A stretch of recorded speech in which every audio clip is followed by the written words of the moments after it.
Angler மீனோட மிக முக்கியமான அடையாளம் அதோட தலையிலிருந்து தொங்குற அந்த மீன்பிடி தடி தான். அது உண்மையில அதோட முதுகு துடுப்போட ஒரு மாற்றி அமைக்கப்பட்ட பகுதி. அதுக்கு இல்லிசியம்னு பேரு. அதோட முனையில எஸ்கான்னு சொல்ற ஒரு சதைப்பந்து மாதிரி ஒரு அமைப்பு இருக்கும். அந்த எஸ்கா தான் பளபளன்னு ஒளிரும். அந்த ஒளி மீனால உருவாக்கப்படல. அதுதான் இதுல இருக்கிற தந்திரம். அந்த எஸ்காக்குள்ள ஒன்றை ஒன்று சார்ந்து வாழும் உயிரொளிரும் சிம்பயோட்டிக் பாக்டீரியா லட்சக்கணக்கில் வாழுது. ரொம்ப எளிமையா சொல்லணும்னா, மீன் அந்த பாக்டீரியாக்களுக்கு ஒரு பாதுகாப்பான வீடு கொடுக்குது, சாப்பாடு கொடுக்குது. பதிலுக்கு அந்த பாக்டீரியாக்கள் அதுக்கு லைட் போட்டு கொடுக்குது. அதுக்கு ஒரு பெரிய வாய் இருக்கு.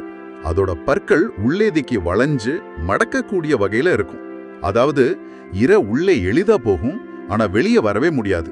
ஒரு வழி பாதை தான். அதை விட ஆச்சரியம், அதோட தாடையும் வயிறும் ரப்பர் மாதிரி விரியக்கூடியது. இதனால அது தன்னோட உடம்பை விட 2 மடங்கு பெரிய இரையை கூட முழுசா விழுங்கிடும். கிடைக்கிற எந்த வாய்ப்பையும் அது விடாது.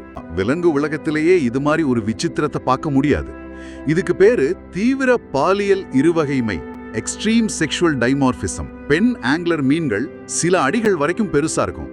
ஆனா ஆண் மீன்கள் ஒரு சில சென்டிமீட்டர் தான் இருக்கும். சில நேரங்கள்ல ஆயிரக்கணக்கான மடங்கு சின்னதா இருக்கும். அந்த ஆண் மீனோட வாழ்க்கையோட ஒரே குறிக்கோள் ஒரு பெண் மீனை கண்டுபிடிக்கிறது மட்டும்தான். ஒரு சின்ன ஆண் ஒரு பெரிய பெண்ணை கண்டுபிடிச்சதும் அதோட உடம்புல ஏதோ ஒரு இடத்துல கடிச்சு நிரந்தரமா ஒட்டிக்கும்.